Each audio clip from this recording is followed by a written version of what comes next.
This is Lions on Tap, a weekly look inside the Lions Den. Highlights, interviews, and a look ahead to what's next for the Leos. Now, here are your hosts, Matt Baker, Nick Kowalski, and Bob the Moj Marjanovic.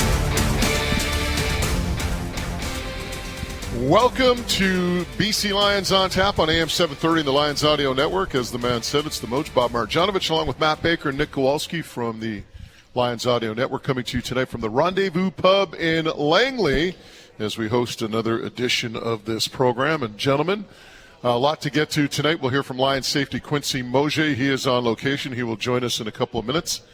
But first off, let's talk about the game last night in Toronto. It's kind of a blur seeing how we were in Toronto at this time last night, and here we are in Vancouver after flying back all night. But I'll throw it to you first, Matt. How surprised were you to see what we saw last night, and that was the 45-24 loss, but the way they lost with the 6 interceptions with Vernon Adams Jr.? Yeah, the way it went down, very surprised, Moj. We knew it was going to be a tough one going in, and hey, as first sentence of my game recap at bclions.com, I just basically said, taste of their own medicine, right? Ran into a defensive buzzsaw. We knew Toronto was going to be a force to be reckoned with going in, but 6 interceptions, not the Vernon Adams Jr.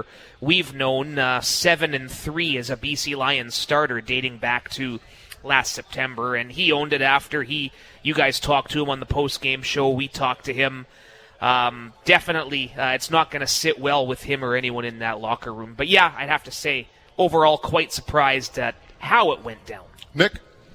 Yeah, like we were talking last week that Toronto is maybe the true test in the CFL. Is there an echo in here? I think Nick's coming from, he's actually in a bunker right now. He's still in Toronto, I think.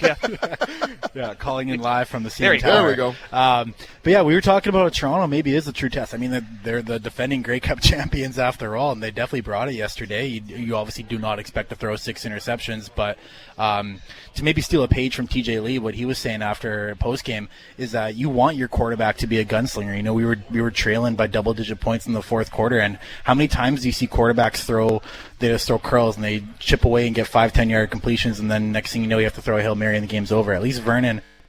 All right, we are back after a technical issue. Of course, this is BC Lions on Tap on AM 730 and the Lions Audio Network. It's the Moj Bob Marjanovic, along with Matt Baker and Nick Kowalski from the Lions Audio Network. We are coming to you from the Rendezvous Pub in Langley, and our special guest is Lions safety Quincy Mauger. And we are basically going to pick this up in the second segment as we were talking with Quincy. But, you know, let's talk a little bit about, we've talked about the game against Toronto. We've talked about, what went on there. But overall this season, Quincy, what is it about this Lions team that has you so excited moving forward?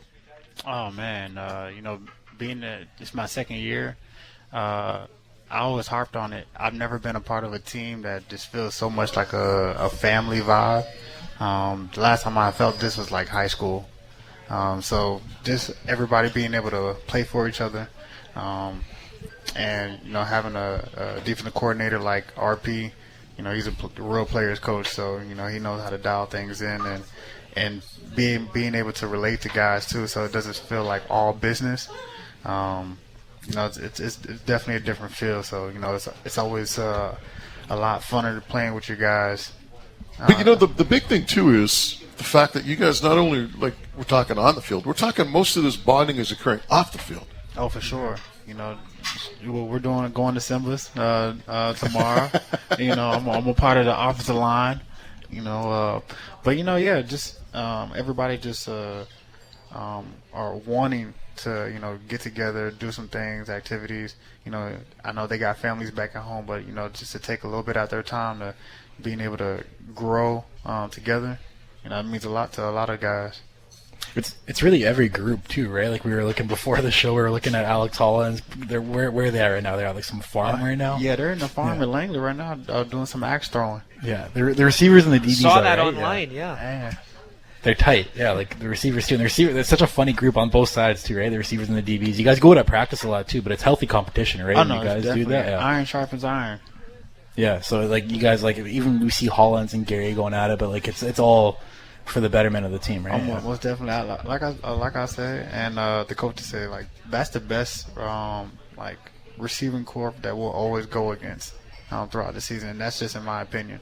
Having guys in that caliber, just across the board, route running, catching, physicality. Like, I feel like we just have that most dominant receiving core. I imagine it goes the other way too when they look at the guys you guys have in the secondary, because that's probably the league's best secondary. If not, right? I'm standing behind that. We're the best defensive back group in the league.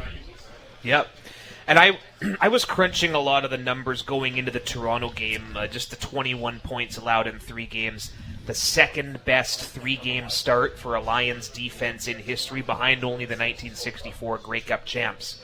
How much pride has this defense taken in being that dominant on your side of the ball, Quincy? That's what RP harps on, just being a dictating team, just not taking anything, just being able to dominate and telling the offense what they're going to do. And he does a great job of calling the right stuff, and the guys just have the right willpower, and the mental capacity to be able to execute. And so that's what it comes down to, being able to execute and just play for your brothers, really. Year 2 here for you. I remember talking to you last year at training camp. Your background, Georgia Bulldogs, hometown Falcons. You had a stint in Oakland. Go Dogs, indeed. National champs.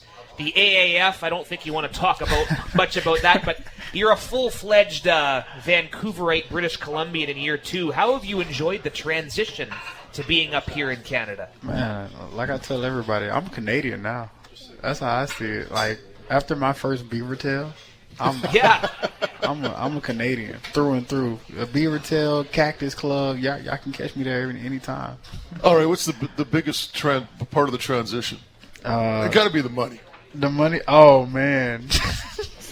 No, for sure. No, the money, that's definitely a transition. Me staying in Atlanta, I know about, the housing prices and stuff like that, but Vancouver is also very expensive as well, so yep, it's always nice that it didn't change. Any words catch you off guard? Like, a lot of Americans don't know what a toque means. Oh, man, and I was one of them. I was definitely one of them. Book bag, I thought it was one of those things you put on your back. It's a... Remember that? Yeah, we played that with you? Remember the Canada made? Yeah, it threw me off. How they say bag, it's like bag. Bag, yeah. It throws me off a little bit every once in a while. But the thing is with the money, though, I think we got it right. It's color-coded. Like, you go out at night, wherever you're at the Cactus Club, like you say, or Rendezvous Pub, you name it, you just kind of like the American thing, like, it's all green. Oh, yeah. And I got bad eyes. I could be handing over 100 instead of a 10 or 20 instead of a 5. My eyes ain't never that bad. I give you, if your eyes that bad, I give you $1 for 100. Hey, but the thing is, I'm going to start looking at the presidents. I think that probably be the easier way rather than trying to look at the number, right? It's definitely a flex when I pull out some Canadian money in front of my friends, for sure. Quincy Mauger is our guest. This is Lions on Tap. We're coming to you from the Rendezvous Pub in Langley. Of course, the Lions moving ahead. You got Montreal Cup. Hey, by the way, before we get to Montreal, I want to get this in because this reminded me. Toronto, we're talking about the group being tight. You guys went out for some Haitian food. Yes, sir. Because a lot of people are foodies. I'm a foodie, as you know. I'm a big foodie for sure. So the DBs went out for Haitian food. So tell us what Haitian food's about, because I've never had any. So I'm a Haitian. Patrice Renee is also Haitian, through and through. My whole family and me personally, I believe like Haitian food is the best food in the world. If you haven't tried it, please go. I went to Bucan down in Toronto.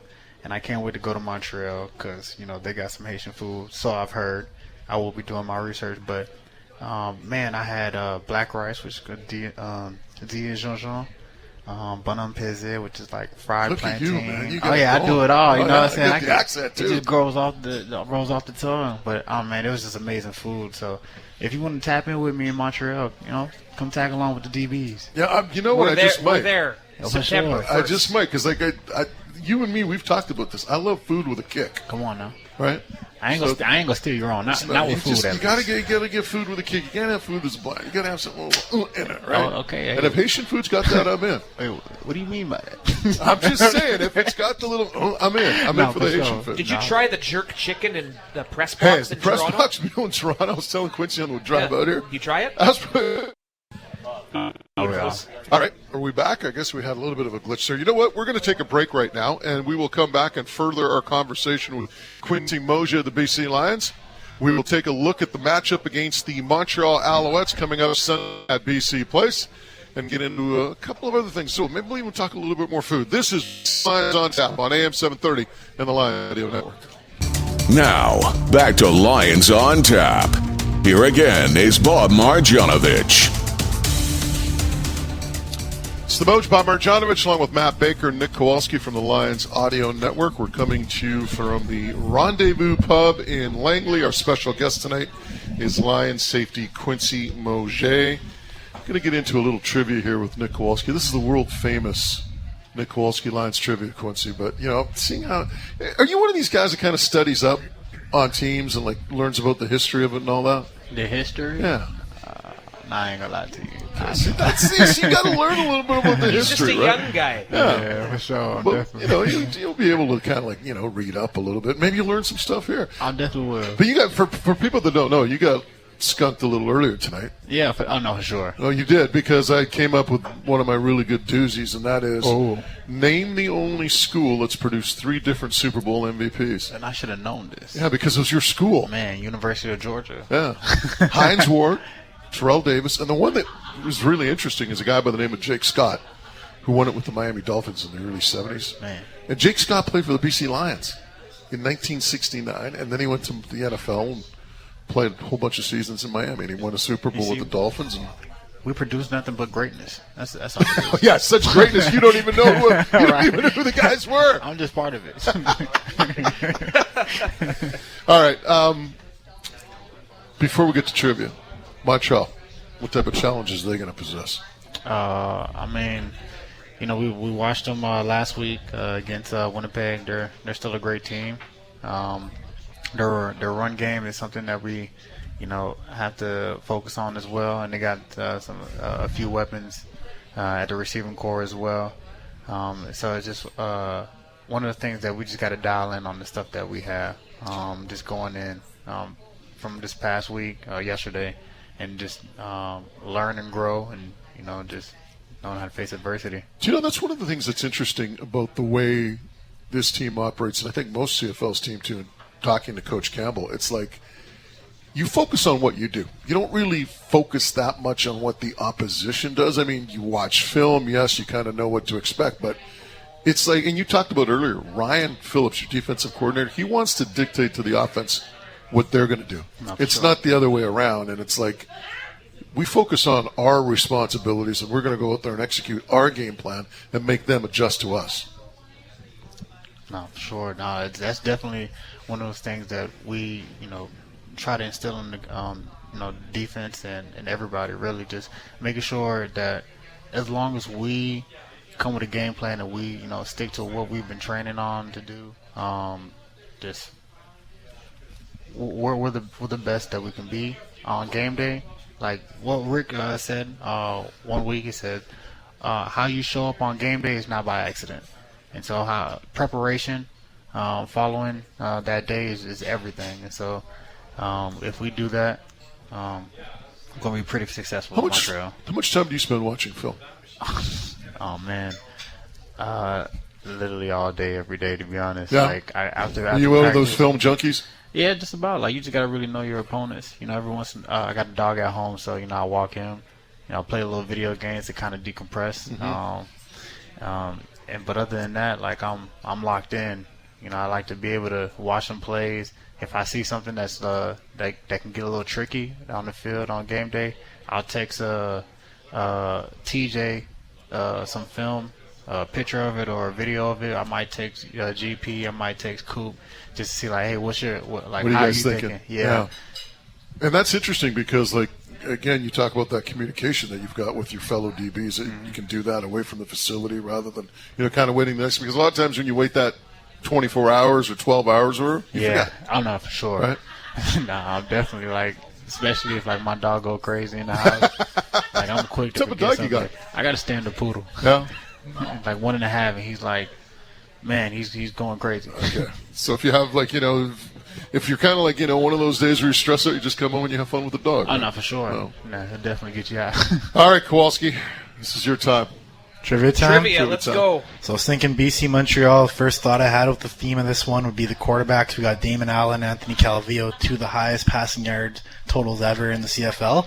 So the question for you guys this week, Baker, you might have made this list, so you might be disqualified, but it's name the top 12 BC Lions quarterbacks in passing yards. And when I say this, I mean with the BC Lions. Damon Allen's number 1. Damon Allen is number 1. Dave So Dickinson, he's on the list. Casey Printers. Roy DeWalt, Roy DeWalt is number 2. Travis Lulay. Travis Lewis is number 3 right there, yep. Got to be top 5. Casey for Printers Lulay. is in the list. Dickinson's 5. Casey Printers is right here. Printers, So there you go. that's 5 right there. Are they 5 for 5? Doug and 12. Flutie, Doug Flutie he's on the list. I just got to find his name here. I think he's right here.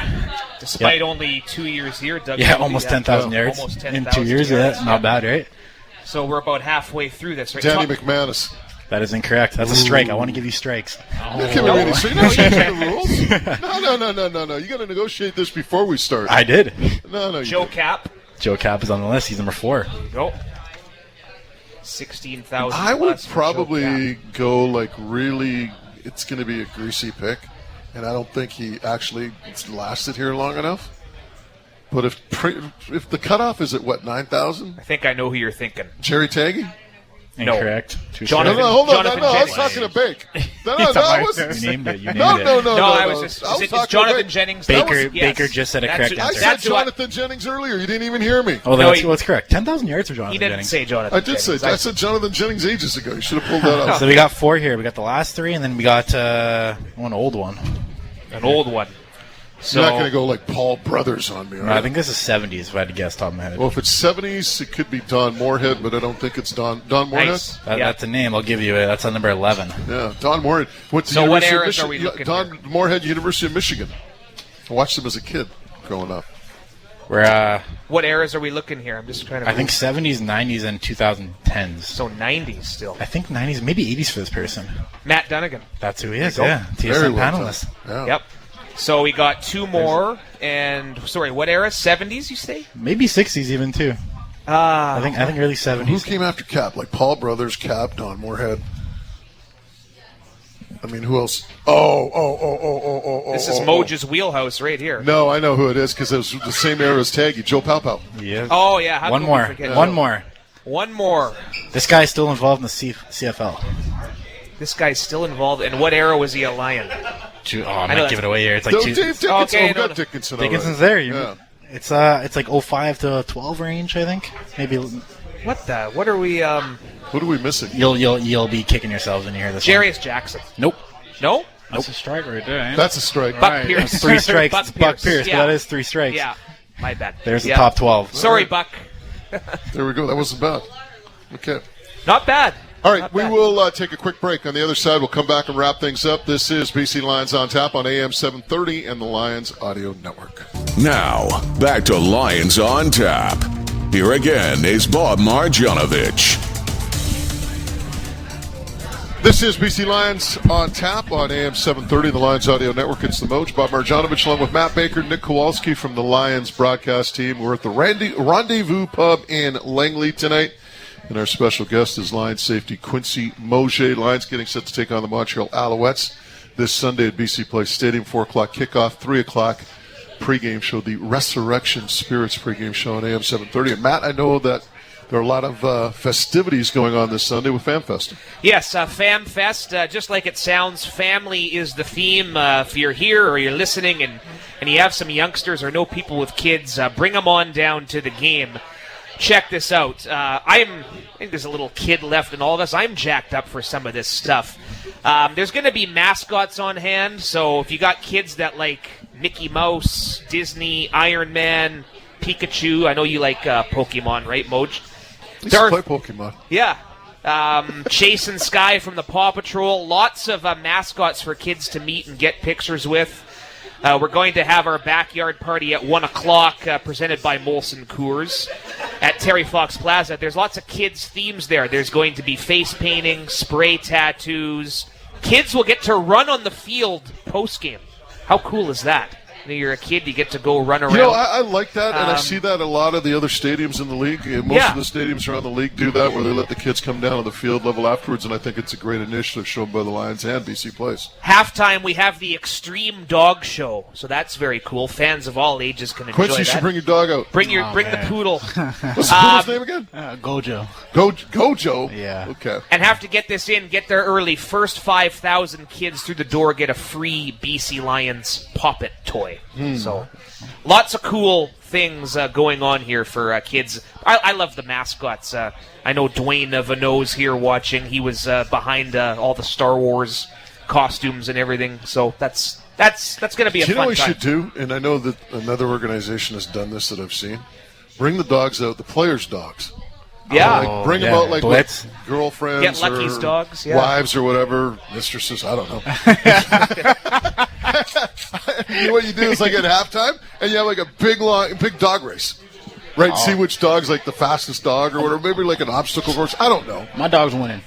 You think? Hands down. Faster than Bagheera? For sure. Oh, well, you know, between Jamal. Should have a race. Jamal, too, yeah. Jamal's fast. Yeah, Lucky's got his whole crop of dogs. Oh, does he? They got speed, too. Bagheera's maybe my pick. What's Bagheera? What type of dog is it? Little French? They're American bullies, aren't Well, they? Yeah. American how many bullies. dogs does he have? You got like 4. 5, 6. Really? I think 7 is the correct answer. Yeah. to that. Is it really? That'll be a trivia question Yeah, next it's- week. Got the name sure. Lucky's dogs. Name them all. Bagheera. There's one right there.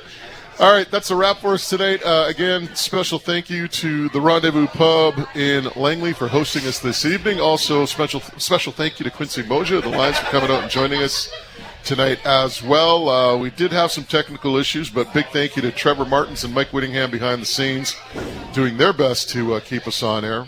And again, on behalf of Matt Baker and Nick Kowalski, thank you for tuning in tonight. You know what I'm going to tell you before we get out of here? Do what you got to do. Just do us a favor. Be safe.